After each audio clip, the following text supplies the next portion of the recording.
Tendo o valor da resistividade, você pode obter o valor da resistência elétrica sabendo a geometria do seu material. Para geometrias complexas, em formatos estranhos, malucos e tal, esse cálculo pode ser complicado. Você tem que analisar vários aspectos. Porém, existe uma analogia simples, uma forma simples que serve para a maioria dos casos, que é para resistência de formato simples, em que você interessa apenas saber o comprimento e a área da seção por onde os elétrons vão passar. Essa área você poderia imaginar como, por exemplo, um tubo de um vaso condutor de fluido, por exemplo, a área da seção ali, por onde passa a água, o fluido em geral.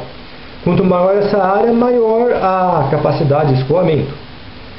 Então, temos apenas duas características geométricas importantes, né, nessa ideia, que é o comprimento e a área.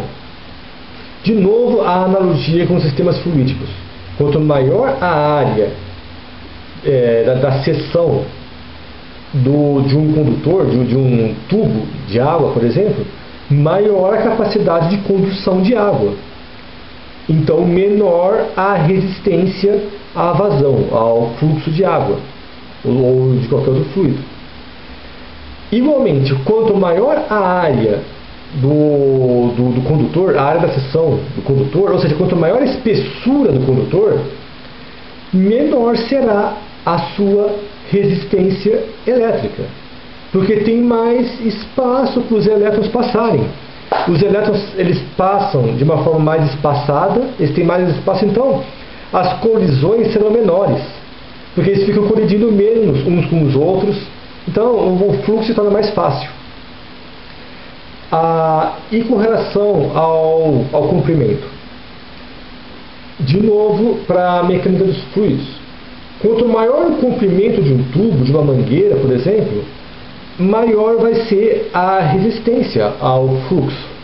Você pode perceber isso aumentando o comprimento de uma mangueira de água, de um regador de jardim, por exemplo.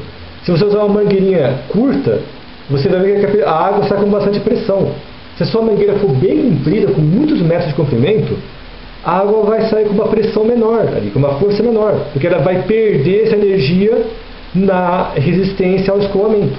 Então, quanto maior o comprimento do tubo, do vaso, da mangueira, maior a resistência ao fluxo, maior a resistência fluídica. Igualmente, quanto maior o comprimento do seu fio, do seu condutor, maior é a resistência elétrica deste condutor, deste fio. E também nós percebemos que a relação ela é direta com relação ao comprimento. Como assim direta? Se você tem um comprimento, você vai ter uma resistência. Duplicando esse comprimento, você duplica a resistência. Triplicando esse comprimento, você vai triplicar a resistência. Multiplicando esse comprimento por um número qualquer, você também vai multiplicar a resistência por esse número qualquer que você escolheu. Isso vale para a mecânica dos fluidos também. Então, são grandezas proporcionais. E a área?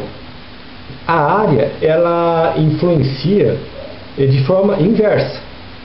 Então, quanto maior a área, menor a resistência.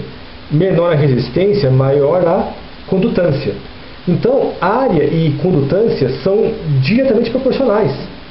Se você multiplica a área por um valor qualquer, você vai aumentar a condutância também por esse valor que você escolheu. Então, comprimento e resistência são diretamente proporcionais, área e condutância também são diretamente proporcionais. Então, aí chega a segunda lei de Ohm, que relaciona resistência com resistividade ou condutância com condutividade.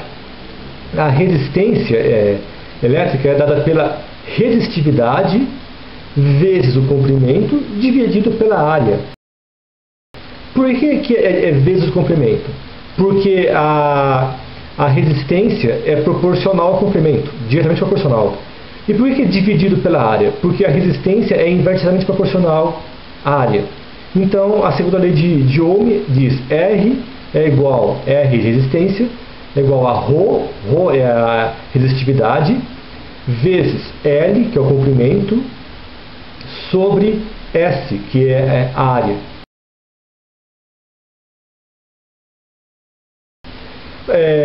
Nós podemos usar a segunda lei de Ohm também para condutância, condutividade. Então seria a condutância, a letra para condutância é o G.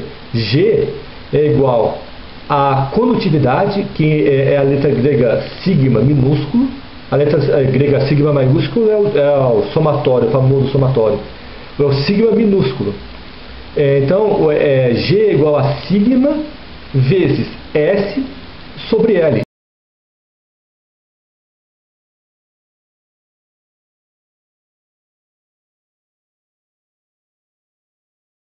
Por que vezes S? Porque a condutividade é proporcional à área. E por que dividido pelo L, pelo comprimento? Porque a condutividade é inversamente proporcional ao comprimento. Então as fórmulas são equivalentes. Da mesma forma que a primeira lei de Ohm também, ela é dada para resistência e para condutância. Então para resistência você tem R é igual a V sobre I, ou para condutância G é igual a I sobre V. As duas fórmulas na verdade são a primeira lei de Ohm. Tá? Então nós vimos aqui a primeira lei de Ohm e a segunda lei de Ohm de uma forma intuitiva, sem entrar a fundo na parte matemática, apenas com pensamento, com intuição. Espero ter ajudado a facilitar a compreensão desses conceitos.